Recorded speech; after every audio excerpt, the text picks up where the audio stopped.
마태복음 5장 10절의 말씀입니다. 마태복음 5장 10절 우리 한 목소리로 합독하도록 하겠습니다. 함께 읽겠습니다.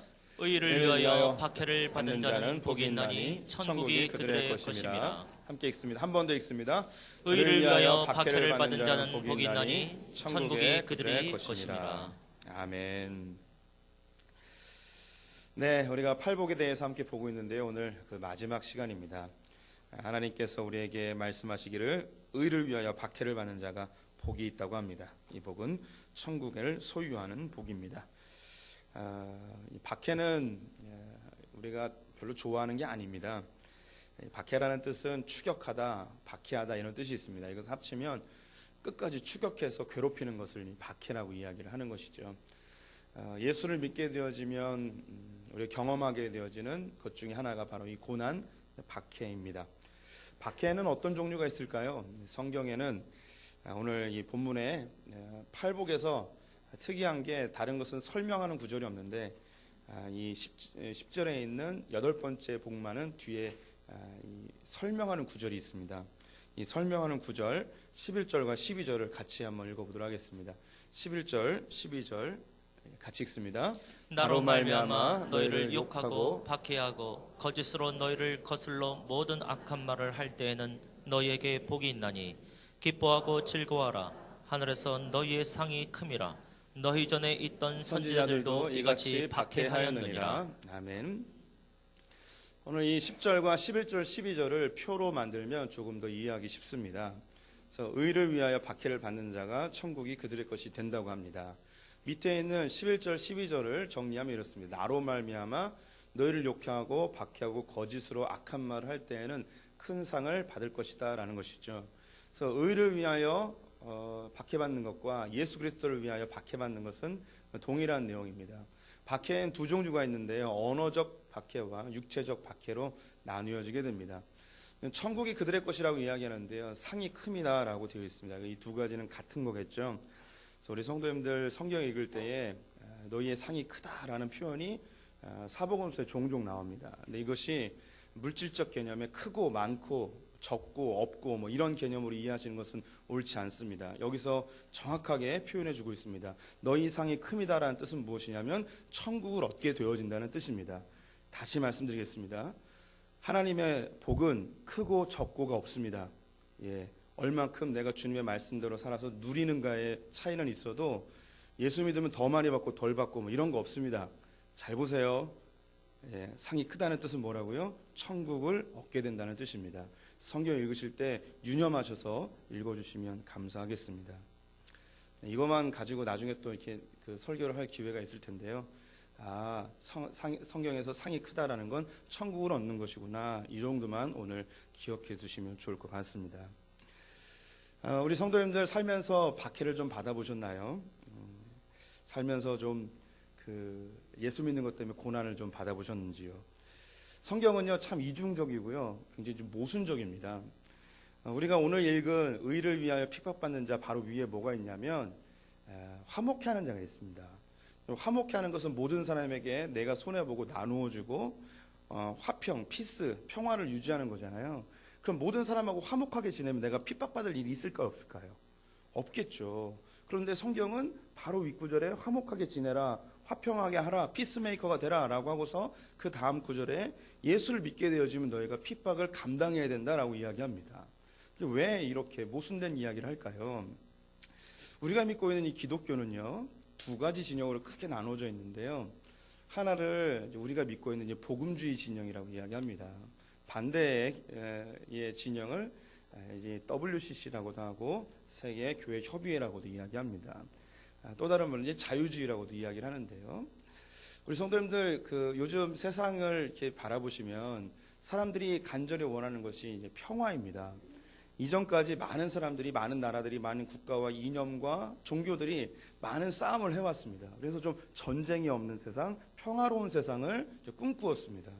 그래서 교회들이 이제 더 이상 다투지 말고 그래서 조금씩 양보하면서 좀 평화롭게 지내자라고 하는 그런 운동이 일어나게 되었습니다. 이것이 WCC 세계교회협의회라는 것입니다. 이들의 최고의 목적은 뭐냐면 화평이에요. 평화예요. 평화가 최고의 목적이죠. 그래서 서로 부딪히고 갈등되어지는 상황을 우리가 만들지 말고 좀 양보하여서 평화롭게 지내자는 거예요. 그런데 주님께서 우리에게 보여주신 이 팔복에서 보여주는 우리의 궁극적인 신앙의 방향성은 평화에 있지 않다는 걸 보여주는 거예요. 우리의 신앙생활에서 평화가 깨어질지라도, 평화가 유지되지 않을지라도 우리가 더 가치 있게 간직해야 될 게 있다는 거죠. 그 우리가 갖고 있는 신앙의 본질적인 부분, 이 부분은 평화가 깨질지라도 이건 결코 포기할 수 없다는 거예요. 내게 핍박이 오고 박해가 올지라도 이걸 결코 포기할 수 없는 부분이라는 것이죠. 그래서 이 WCC라는 진영에서는 예수를 인간이라고 이야기해도 그냥 받아들입니다. 평화를 위해서. 예수가 아니어도 구원받는다고 이야기합니다. 에베레스트 산에 올라가는데 길이 하나만 있는 게 아니라는 거예요. 여러 길이 있는 거죠. 그래서 창조주는 계신데 각각의 종교가 이 신을 찾다 보니 다양한 방법들이 있다는 거죠. 그 중에 예수도 한 방법이라 이야기하는 것이고, 우리 예수만이 유일한 방법이라고 이야기하면서 타 종교와 배타적으로 싸우지 말자는 거예요. 이게 이제 WCC와 세계교회협의회, 즉 이제 자유주의 쪽에서 이야기하는 부분입니다. 하지만 우리가 속해 있는 이 복음주의 진영에서는 평화보다 더 소중한 게 뭐냐면 주님이 말씀하신 이 진리예요. 진리를 지키기 위하여 우리가 핍박받는 것, 박해를 받는 걸 감수해야 된다는 것이죠. 성도님들이 세상에서 추구하는 방향성 모두가 다 평화입니다. 평화. 절대적 진리나 가치에 대해서 더 이상 자기가 손해보려 하지 않습니다. 평화롭게 사는 것이 최고의 가치처럼 되어져 있는 것이죠. 성경은 우리에게 강력한 메시지를 전해주고 있습니다. 우리가 신앙생활을 하다 보면 평화를 추구하는 것 좋지만 이 평화롭게 사는 것 때문에 우리가 정말 가치 있게 생각하는 이 하나님의 진리에 대해서 결코 양보하는 일이 없었으면 좋겠다라는 걸 알려주는 것이죠. 온유를 이야기할 때 말씀드렸습니다. 우리는 싸울 필요는 없습니다. 하지만 하나님께서 내게 주신 기업을 잘 지킬 필요는 있다는 것이죠. 그럼 실제적으로 성도님들 살면서 좀 박해를 받아보셨습니까? 육체적인 박해를 받거나 혹은 예수 믿는 것 때문에 모욕을 당해보신 경험이 있으십니까? 어쩌면 우리가 이 박해라는 것이 지금 한국의 21세기 교회 현실에서는 좀 먼 이야기 같겠지만 우리 성도님들 한 분 한 분의 삶 속으로 들어가 보면 너무나 실제적이고 지금도 고민하는 부분일 수 있다는 것이죠. 먼저 이 박해와 우리가 인생 가운데 나의 죄 때문에 당하는 고난은 좀 구분할 필요가 있습니다. 베드로전서 4장 15절과 16절 말씀 같이 한번 읽어보겠습니다. 너희 중에 누구든지 살인이나 도둑질이나 악행이나 남의 일을 간섭하는 자로 고난을 받지 말려니와 만일 그리스도인으로 고난을 받으면 부끄러워 말고 도리어 그 이름으로 하나님께 영광을 돌리라. 우리가 세상 사람들로부터 비난을 받거나 고난을 받게 될 경우 두 가지가 있는데요. 하나는 나의 잘못 때문에 고난을 받는 경우가 있습니다. 이거는 박해가 아닙니다. 나에 대한 죄의 대가이죠. 종종 목사님들이나 신앙인들이 감옥에 가거나 혹은 부끄러운 일로 공개되어지면 그런 말 종종 해요. 이건 나의 십자가로 여기겠노라고. 사단이 내가 하나님의 일을 하는데 이걸 방해하는 거라고, 나의 고난이라고 이야기하는데 이건 고난이 아닙니다. 이건 자기가 지은 죄에 대한 대가이지 하나님의 영광을 아무데나 들먹여서는 안 되겠죠. 근데 이런 거 말고요. 우리의 인생 가운데 예수 믿는 것 때문에 나는 정말 선하게 살려고 하지만 핍박을 받는 경우가 실제로 많이 있습니다. 우리 성도님들 가운데서는 가정 내에서 이런 핍박을 경험하신 분이 있습니다. 우리 성도님들 중에서도 교회를 못 가게 하기 위해서 남편에게 짓밟힘을 당한 분들도 있고요. 손이나 발이 부러진 분도 있습니다. 집에 감금 상태처럼 그렇게 된 분들도 있고요. 오늘 주일날 나올 때에도 남편이나 배우자의 눈치를 보고 나오신 분들도 있을 것입니다. 혹은 부모님 때문에 교회에 나오는 것이 어려운 분들도 있으셨을 것이고요. 다양한 이유 때문에 이 박해를 받는 가정 내의 박해가 실제로 존재하는 것이죠. 저도 고등학교 시절에 부모님이 교회를 안 다니셔서 교회 다니는 것을 많이 막으셨어요. 그래서 제 남동생을 시켜서 제가 다니는 교회 정문에 세워놓고 형이 오면 잡아오라고 이야기했죠. 근데 우리 아버님이 모르는 게 있었어요. 교회는 거기만 있는 게 아니거든요. 다른 교회 가서 예배드리고. 그때 좀 저에겐 좀 심각했습니다. 아버지가 교회를 못 다니게 하는 것 때문에 인생에 살 의미가 없어지고 막 그렇더라고요. 이런 일이 가정 내에서 실제로 일어나는 일이죠. 더불어 또 우리의 인생 가운데 직장이나 학교 내에서 우리 친밀한 공동체 내에서 예수 믿는 것 때문에 조롱을 받는 경우가 있습니다. 너만 뭐 그렇게 굳이 유난 떨면서 신앙생활할 필요가 있느냐? 다른 사람들도 다 그렇게 하고 있는데 너는 왜 그러냐 하면서 하는 거죠. 또 왜 이 공동체가 가는데 왜 같이 동참하지 못하냐며 왜 분위기 깨냐는 듯이 우리를 공격하는 경우가 종종 있습니다. 우리의 신앙생활 가운데 이제 하나님께서 주신 이 가치로운 것을 지키기 위하여 핍박을 받게 되는데 이것을 의라고 이야기를 하고 있습니다. 무엇이 의일까요? 의에 줄이고 목마른 자 할 때 이 의에 대해서 잠깐 설명을 해드렸습니다.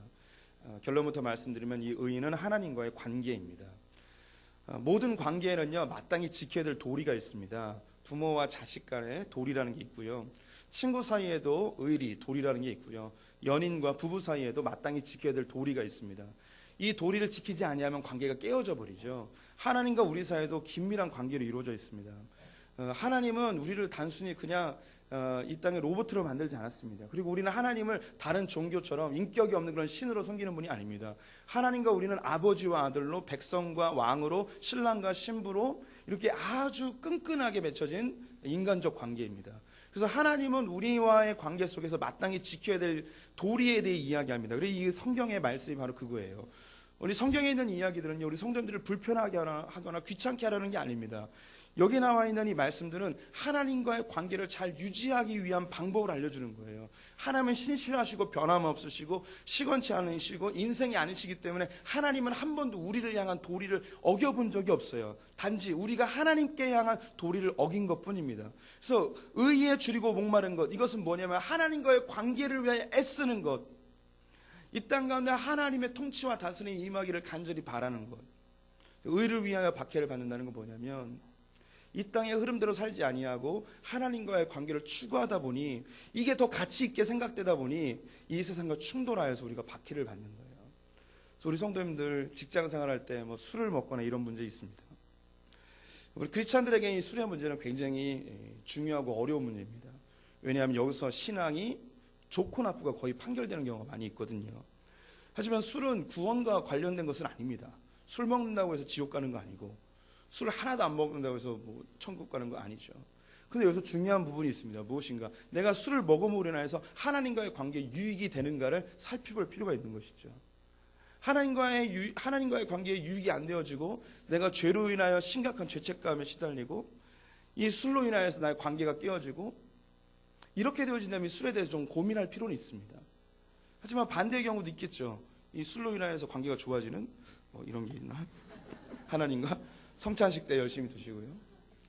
우리 성도님들에게 좀 뭐 진보적인 이야기일 수 있겠지만 부부끼리 여행을 갔어요. 멋진 비치가 쫙 있어요. 석양이 쫙 집니다.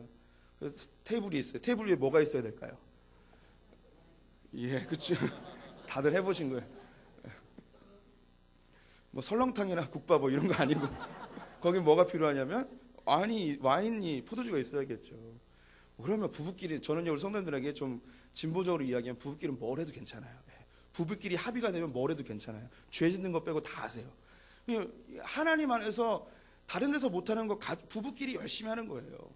마시고 취할 때까지 마시세요. 1년에 한두 번이죠. 뭐 1년에 한두 번밖에 여행 더 갑니까? 하나님 안에서 이게 우리의 영성에 이게 해가 되냔 말이에요. 부부끼리 마시는 게 해가 안 돼요. 오히려 더 친밀해지고 더 부부 사이가 풍성해질 수 있는 도구가 될 수 있습니다. 우리 성도님들 뭔지 아시겠죠? 의를 위해 핍박받는 것은 하나님과의 관계에 지장이 있느냐 지장이 없는가를 잘 생각해 보셔야 되는 거예요. 우리의 인생 가운데 그런 핍박은 이제 왜 일어나는가? 분명히 주님께서 이 세상에 평화롭게 우리를 살도록 보내셨는데 왜 우리에게 핍박이 있는가? 저는 이 부분 때문에 젊은 시절에 많은 고민을 했습니다. 이 부분이 해결이 안 돼서 예수 믿는 걸 포기하려고까지 했었습니다. 분명히 주님의 말씀이 진리라면 사람들이 진리를 받아들일 때에 다 수용해야 될 거 아니에요. 들으면. 근데 이 진리를 받아들이지 않는 거예요. 오히려 진리를 전하는 자에 대해서 핍박하고 조롱하고 무시하는 경험들을 너무 많이 하는 거예요. 그래서 하나님께서 이게 진리면 왜 다 받아들여야지 왜 받아들이지 않는가? 이 고민을 많이 했는데요. 오늘 성경 말씀이 우리에게 몇 가지 해답을 주고 있습니다. 첫 번째, 사람들이 왜 기독교인들을 핍박할까요? 왜 박해할까요? 첫 번째는요, 이 세상이 추구하는 가치관과 하나님께서 우리에게 제시하시는 가치관이 전혀 달라요.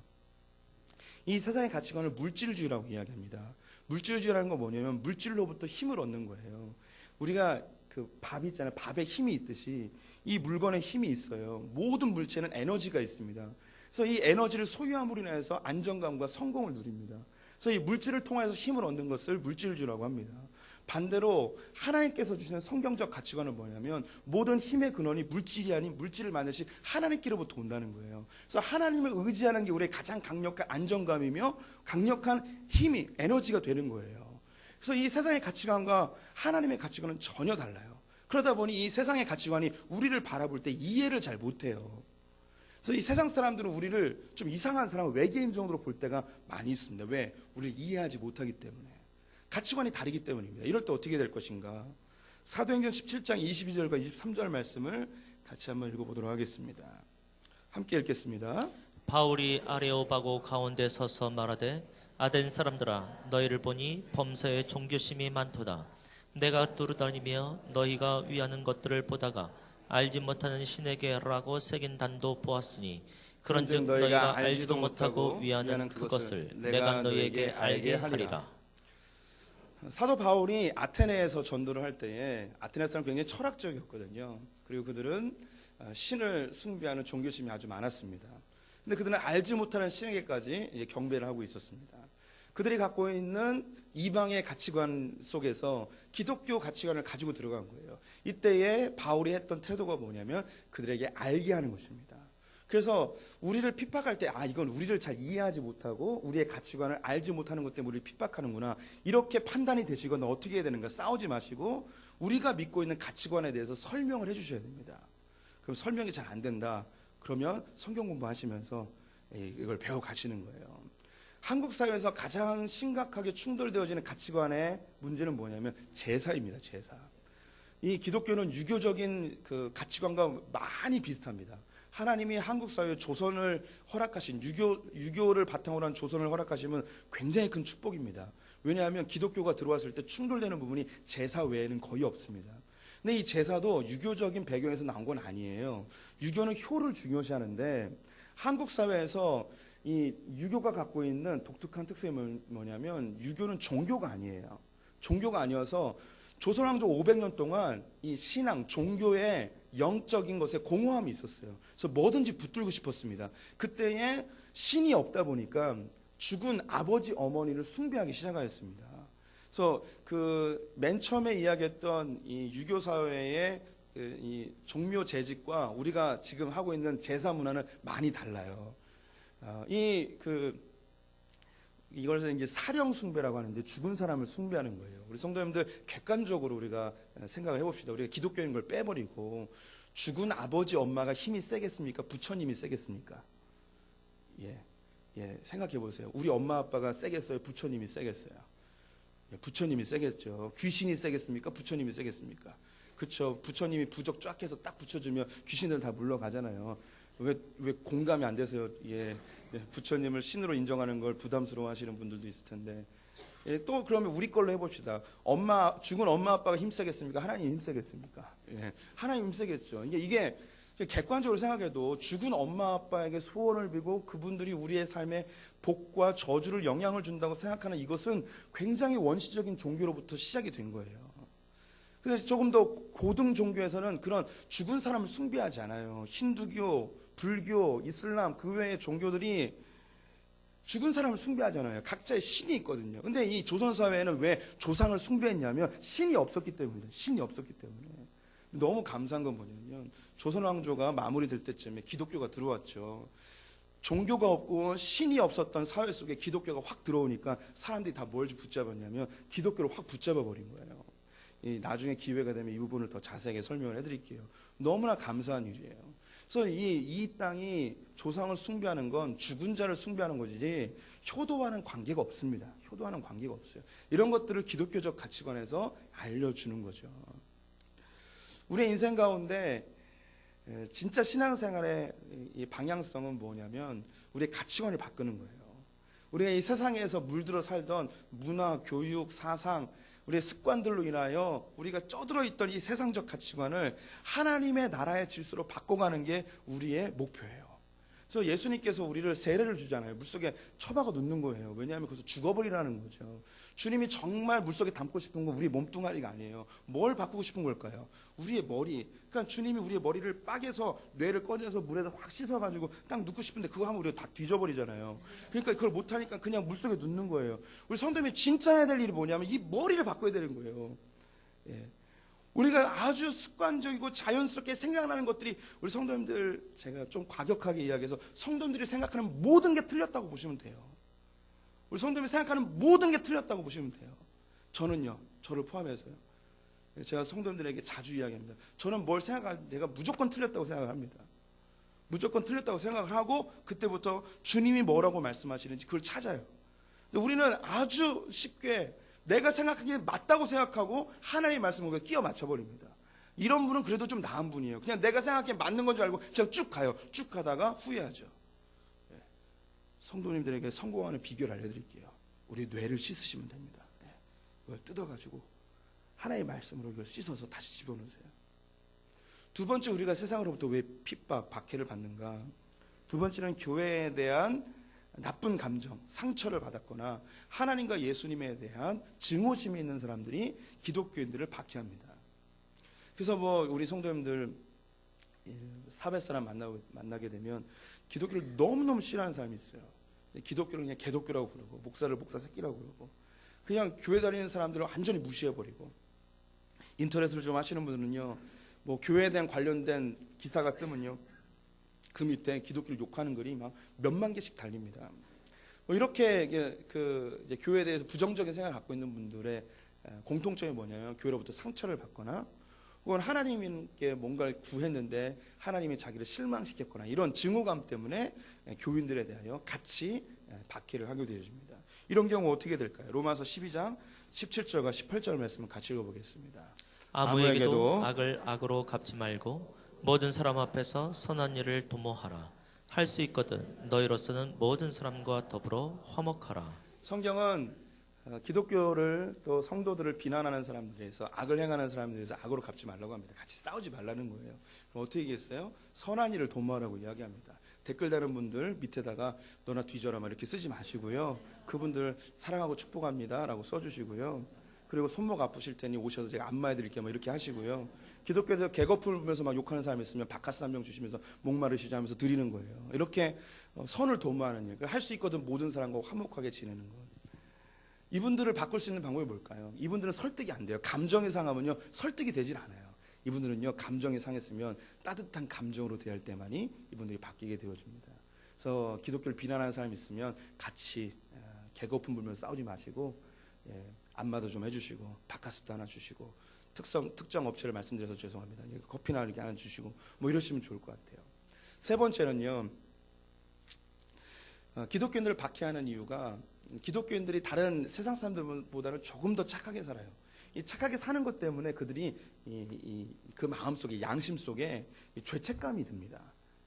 이 죄책감 때문에 그 거룩하게 좀 더 착하게 살려고 하는 사람을 자기와 같은 죄인으로 만들고 싶어하는 그런 욕구가 있어요. 직장생활 하시는 분들 보면 직장에 처음 들어갔는데 회식 자리 있으면 자기 교회 다닌다고 딱 선포하고 술을 안 마시려고 하는데 유난히 와가지고 술 잔뜩 먹이는 사람, 알고 보니까 안수 집사님 막 이런, 알고 보니까 어디 교회 권사님, 장로님 막 이러는 거예요. 그래서 이게 막 그 혼란이 있는 거죠. 그러면서 야, 너만 교회 다니는지 아냐? 어떤 목사님도 술 마시더라 하면서 같이 술 먹게끔 우리를 막 이렇게 유혹을 합니다.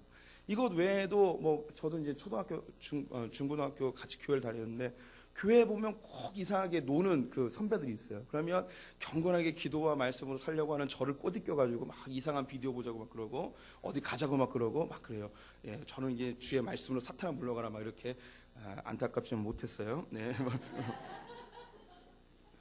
이렇게 같이 이제 죄짓게 하는 이런 사람들이 있습니다. 이런 사람들에 대해서 성경 어떻게 권고하는가? 고린도전서 15장 33절과 34절 말씀 같이 읽습니다. 속지 말라. 악한 동무들은 선한 행실을 더럽히나니 깨어 의를 행하고 죄를 짓지 말라. 하나님을 알지 못하는 자가 있기로 내가 너희를 부끄럽게 하기 위하여 말하노라. 사도 바울이 고린도 교회에게 이야기합니다. 고린도 교회 안에는 우상 숭배하는 자들과 경건히 살려고 하는 두 부류가 있었어요.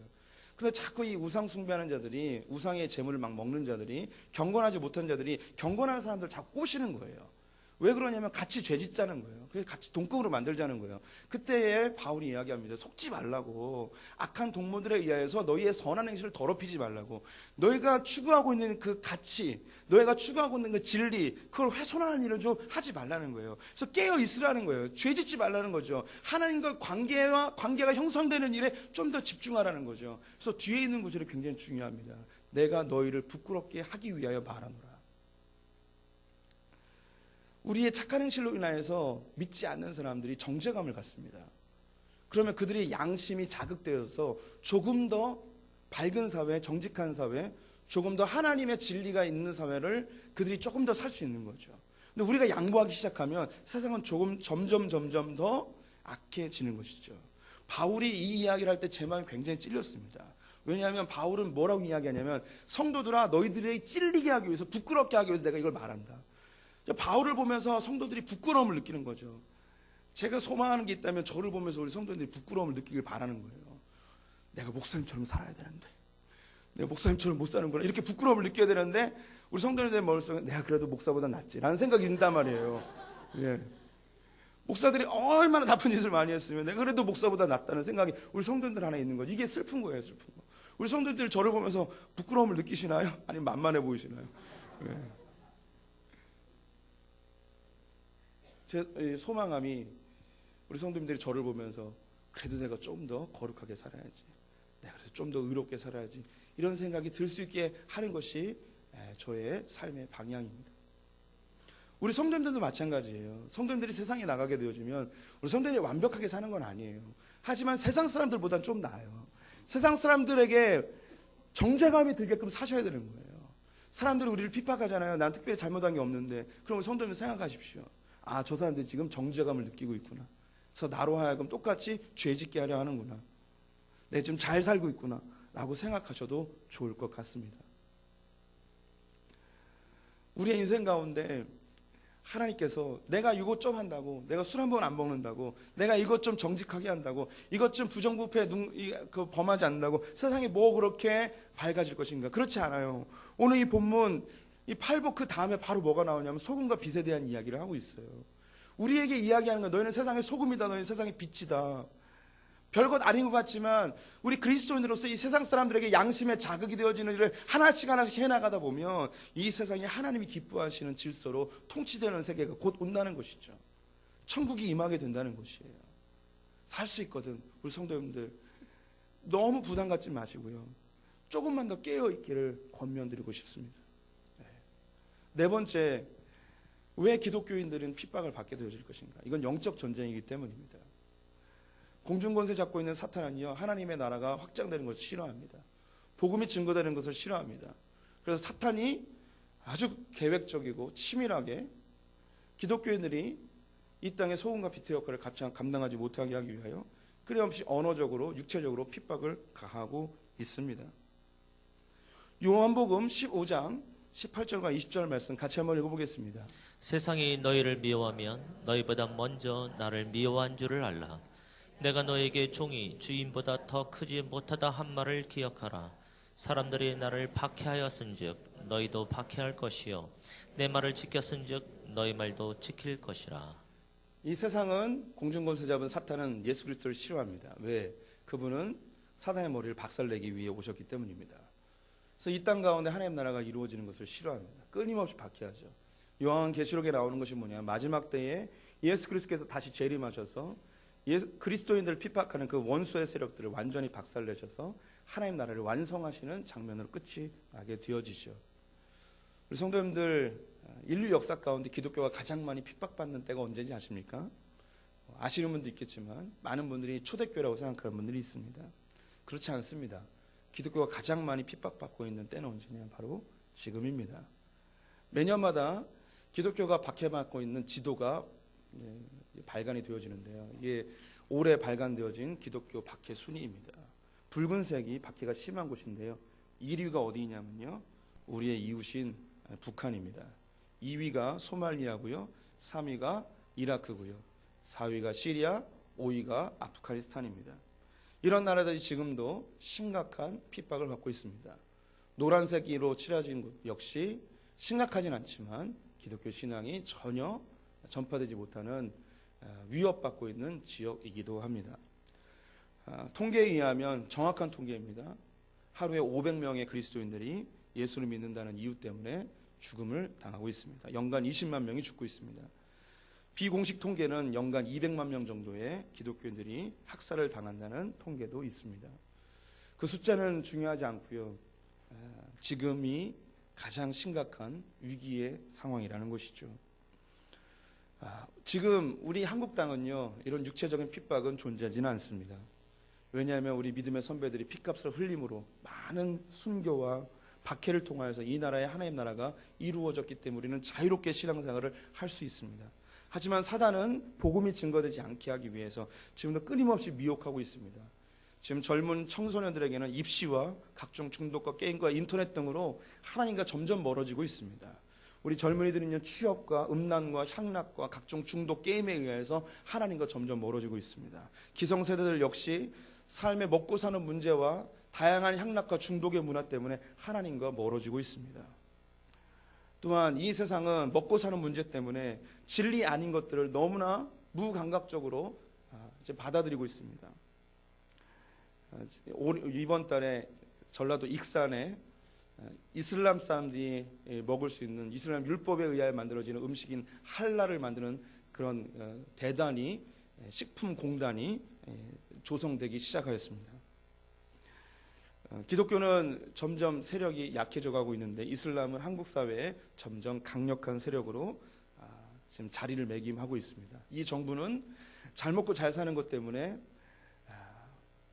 살아있는 예루살렘이라고 불려지는 이 대한민국 땅 가운데 진리 아닌 것을 무분별하게 수용하고 있는 것, 우리 성도님들은 영적인 눈으로 좀 보실 필요가 있습니다. 제가 우리 성도님들에게 부담감을 주려고 하는 것은 아닙니다. 하지만 우리 성도님들 제가 부탁하건대 조금만 더 깨어 있어 주셨으면 좋겠습니다. 예수 믿는 이 가치가 얼마나 소중한지 좀 인식하시고 이 세상에 너무 쉽게 양보하지 않으셨으면 좋겠습니다. 이 세상과 너무 쉽게 타협하지 않으셨으면 좋겠습니다. 예전에 우리 성도님들 순수하셨을 때 지켰던 그것, 지금은 이미 시간이 많이 지나 세상과 많이 타협해버린 그 부분이 있지 않습니까?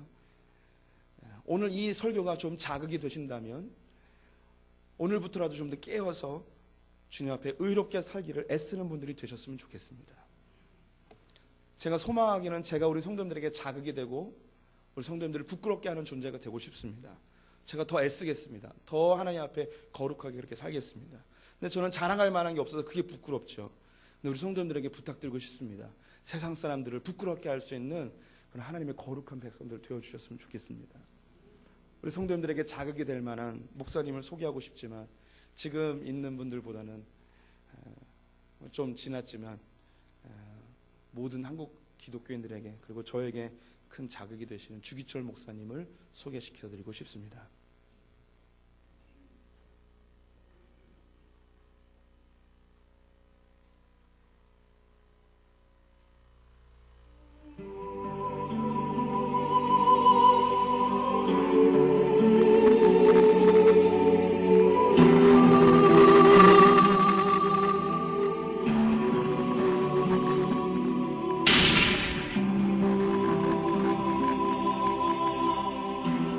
엔터를 치시면 전체 화면 됩니다.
주님 오실 날 멀지 않습니다. 우리가 소중한 것들을 양보하면서 이 땅을 살지 말고 박해를 받을지라도 소중한 것들 지키며 사는 분들 되셨으면 좋겠습니다. 기도하겠습니다. 하나님 아버지, 사단은 우는 사자처럼 하나님의 백성들을 삼키기 위하여 우리를 지켜보고 있는 것을 깨닫습니다. 주님, 우리가 더 깨어있게 하여 주시옵소서. 의를 위하여 박해받기를 두려워하지 않게 해주시고 우리의 삶의 방향이 하나님과의 관계가 되게 하여 주시옵소서. 할 수 있거든 모든 사람과 화목하게 지내되 우리에게 주어진 중요한 이 십자가의 진리를 양보하는 자들 되지 않게 하여 주시기를 간절히 원합니다. 또한 세상을 부끄럽게 하여 이 땅에 주님의 나라가 임하기를 간절히 원합니다. 지금 우리 주 예수 그리스도의 나와 하나님 아버지의 원하신 사랑과 성령의 교통하심이 예수 그리스도의 십자가를 붙들고 이 땅을 살아가려 결정한 소풍의 성도님들, 우리의 특별히 다음 세대의 자녀들 가운데 지금부터 영원토록 함께 있을지어다. 아멘.